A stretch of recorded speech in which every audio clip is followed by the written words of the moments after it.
In the depths of time, before light pierced the darkness, before the first breath stirred the void, there existed a story so profound it would echo through millennia. Welcome to a tale that predates civilization itself, the Egyptian creation myth. What you're about to hear isn't just another story, it's the foundation of one of humanity's greatest civilizations, a narrative that shaped the minds of pharaohs and peasants alike for thousands of years. Picture, if you can, absolute nothingness, not darkness, for even darkness is something. This was Nun, the primordial waters of chaos. Infinite, boundless, neither hot nor cold, neither moving nor still. These waters held all potential, all possibility, yet nothing existed in form. In this cosmic soup of possibility, consciousness stirred. The ancient Egyptians believed that within these waters lay every element of existence, waiting to be born.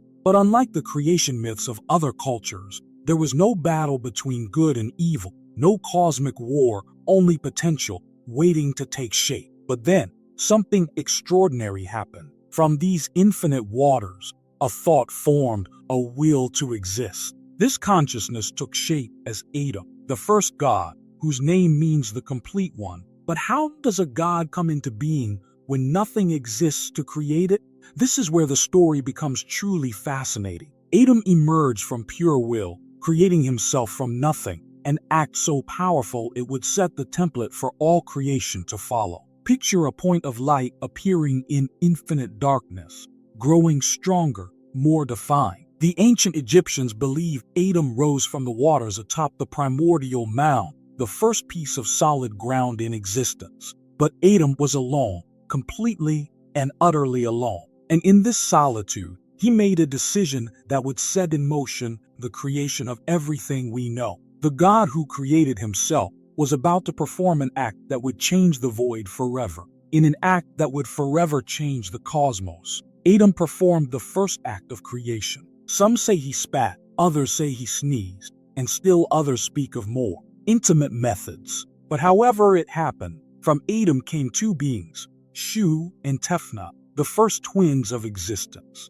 Shu, the god of air and wind, emerged gasping and roaring, filling the void with the first breaths of existence. His sister Tefnut, goddess of moisture and rain, brought with her the potential for life itself. But their birth was just the beginning of an even more extraordinary tale. Imagine these new gods, confused and curious, exploring the endless waters of Nun. They were the first to experience separation from their creator, the first to know distance and space. As they moved through the darkness, they became lost from Atum's sight. In his grief and longing, Atum sent out his eye to search for his children. When they were finally returned to him, Atum wept tears of joy, the first tears ever shed in existence. These tears would later become the first humans, but that's a story for another moment. Shu and Tefnut, in their dance of existence, came together and gave birth to two more gods, Geb, the earth, and Nut, the sky. And here, my friends, is where the tale takes a turn that would inspire artists and poets for millennia to come. Geb and Nut were born in a loving embrace so tight, so complete, that no light could exist between them. Their passion was all-consuming, their bond unbreakable, or so they thought. They were the first to know love, but also the first to know heartbreak. For their father Shu, the god of air, received a command from Atum himself. The universe needed space to grow, room for creation to flourish. And so, in what must have been the most heart-wrenching moment of early existence, Shu forced himself between his children. With all his might, he lifted Nut, the sky goddess, high above, creating the air between heaven and earth. Geb's anguished cries created the first earthquakes, his tears the first rivers. Nut's body became stretched with the effort of holding the heavenly vault, her skin dotted with the first stars. Their separation created the world as we know it, the space where all life would eventually flourish. But their love story wasn't over. Even today, the ancient Egyptians would tell you, when you see the horizon where earth and sky meet, you're witnessing Geb reaching up to touch his beloved Nut, their brief reunion creating the spectacular colors of dawn and dusk. But before we continue with what came after, we must speak of a mystery that lies at the heart of creation itself, the cosmic egg. Within the infinite waters of Nun, this egg contained all the possibilities of existence, waiting to hatch into reality. Some say Atum emerged from this egg, while others believe he created it. Picture, if you will, a sphere of pure potential, glowing with an inner light that would eventually become the sun itself. This egg, suspended in the waters of chaos, was the seed of everything that would ever be. The ancient Egyptians saw this symbolism everywhere, in the daily rising of the sun, in the eggs of birds along the Nile, in the cycle of birth and rebirth. The cosmic egg wasn't just a creation story, it was a promise that from seemingly nothing, everything could emerge. When it finally broke open, it didn't just crack, it shattered reality itself, releasing not just matter and energy, but the very concepts of existence, light and dark, good and evil, order and chaos. Each fragment of its shell became a piece of the universe we know.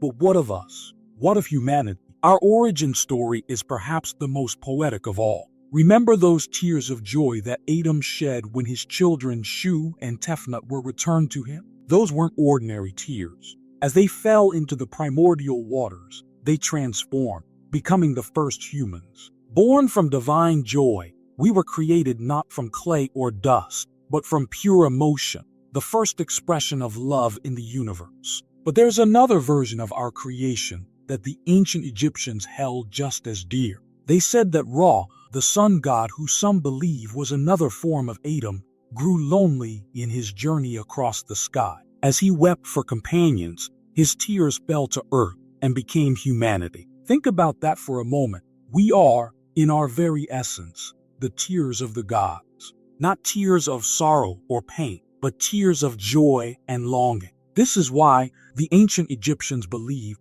humans have such capacity for both happiness and sadness. For we were born from the most profound emotions of the divine. But our creation came with a price and a purpose. The gods had created a world of perfect order, but it needed caretakers, worshipers, and stewards. Humans were given the sacred task of maintaining Ma'at, the universal harmony and balance. We weren't just created, we were entrusted with the very stability of existence itself. In the chaos of early creation, something extraordinary emerged, a force so fundamental that without it, the universe would collapse back into the primordial waters. This was Ma'at, but to call it simply order or truth would be to diminish its profound significance. Ma'at was, and is, the cosmic force that keeps the stars in their courses, the seasons in their cycles, and harmony in the hearts of both gods and mortals.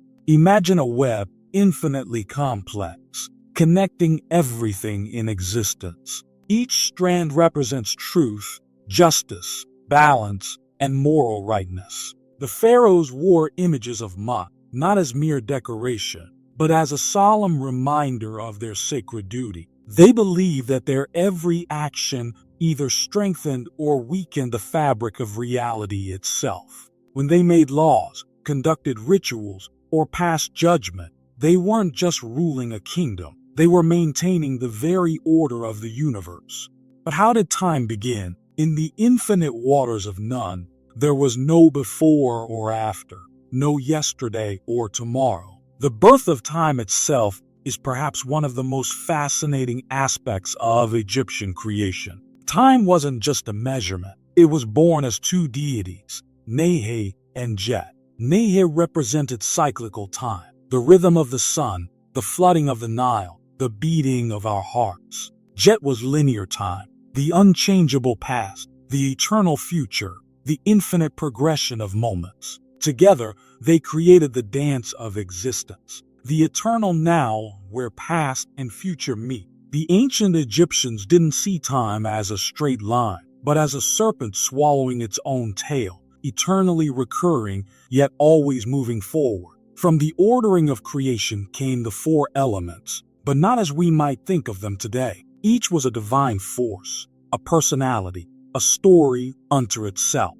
Water, the essence of Nun, the primordial ocean, remained sacred. The Nile wasn't just a river, It was the lifeblood of the world, carrying the power of creation itself. Every year when it flooded, it reenacted the first emergence from chaos. Air, brought by Shu, wasn't just the wind, but the very space between things, the breath of life that separated sky from earth and gave room for existence to flourish. Earth, embodied by Jeb, was the foundation, the fertile black soil that emerged from the waters, ready to burst with life. His body became the mountains and valleys, his laugh the earthquakes. Fire, manifested in the burning sun itself, Ra's eternal journey across the sky, bringing not just heat and light, but the very energy of life. The Egyptians saw it as both creator and destroyer, the force that could both nurture life and reduce everything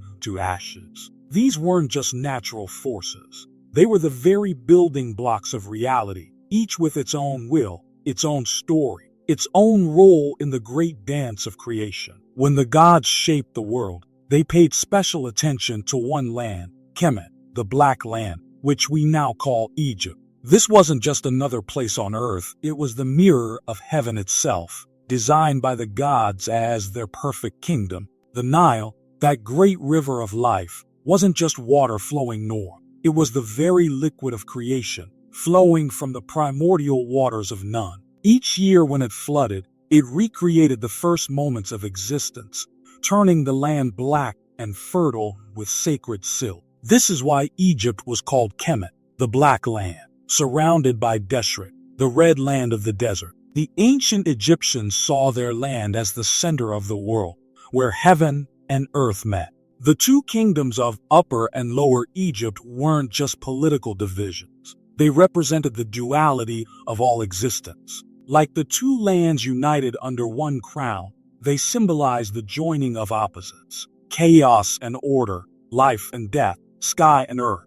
But who would rule this sacred land? The gods themselves once walked among mortals, or so the ancient Egyptians believed. Ra, the sun god, was the first king of Egypt, ruling in a golden age when gods and humans lived together in harmony. Yet as time passed, the gods realized that they needed a bridge between heaven and earth, someone who could maintain Ma'at in the physical world. Thus was born the concept of divine kingship, the pharaoh, not just a ruler, but a living god. Each pharaoh was Horus incarnate, the son of Osiris, carrying within them the divine essence of the gods. When they sat upon the throne, they didn't just rule Egypt, they became the axis upon which the universe turned. Their every action, every decree, every ritual maintained the balance between chaos and order. Look up at the night sky. What do you see? We see stars and planets. But the ancient Egyptians saw something far more profound. They saw the body of Nut, the sky goddess, arched over the earth, her body adorned with stars. The sun wasn't just a ball of fire. It was Ra himself, riding his solar boat across the sky each day. Each sunrise was a battle won against chaos. Each sunset a descent into the dangerous underworld, where Ra would fight the serpent Apophis to ensure tomorrow would come. The moon was the eye of Horus, waxing and waning as it was injured and healed in eternal cycles. The planets were gods walking their eternal paths through Nut's star-studded body. Even the Milky Way had special significance. It was the celestial Nile, reflecting the earthly river that gave life to Egypt. But perhaps most important was the star Sirius, Sopdet to the Egyptians. Its annual appearance just before dawn marked the coming flood of the Nile, linking the heavens, the river, and the cycle of life itself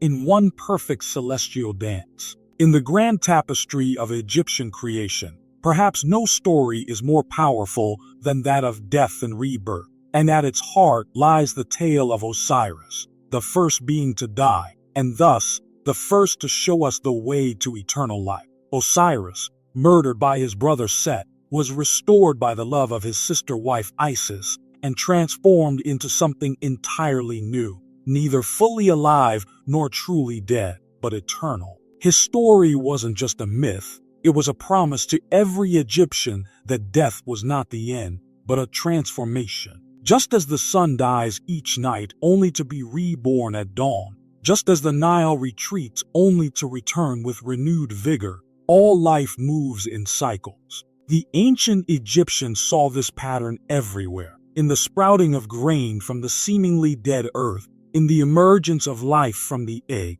in the return of the stars after their absence. But what force bound all of this together? What power allowed the transformation from death to life, from chaos to order? This was Heka, magic itself, but not magic as we think of it today. Heka was the very energy that allowed creation to exist, the force that turned divine thought into reality. The hieroglyphs on temple walls weren't just decoration, they were living words, imbued with Heka, maintaining creation with every sunrise. The priests weren't just performing rituals, they were helping to maintain the very fabric of existence. Every amulet, every spell, every sacred word was part of the vast magical network that kept chaos at bay. Heka was present at creation itself, allowing Atum to rise from the waters of Nun. It was the power that allowed Isis to resurrect Osiris, that enabled Ra to journey through the night, that gave life to the statues and temples. It was, in many ways, the source code of the universe itself. And so we come full circle in our tale of creation. From the infinite waters of Nun to the ordered universe we know, from the first divine tear to the complex web of life and magic that surrounds us still. The ancient Egyptians understood something profound, that creation wasn't a single event in the distant past, but an ongoing process that requires our participation. Every sunrise is creation renewed. Every breath we take echoes Shu's gift of air. Every beat of our hearts recalls the rhythm that brought order to chaos. We are not merely observers of creation. We are its continuing story, its living memory. As you walk beneath the sky today, remember, you're walking through the body of Nut. As you feel the earth beneath your feet, you're touching the back of Jeb. And when you see the sun rise tomorrow, know that you're witnessing the same victory over chaos that has occurred since the first moment of creation. For in the Egyptian understanding, creation never ended. It continues in every moment, in every breath, in every heartbeat. And we, like our ancestors before us, are part of this eternal dance between order and chaos, between being and non-being, between the infinite waters of possibility and the solid ground of reality.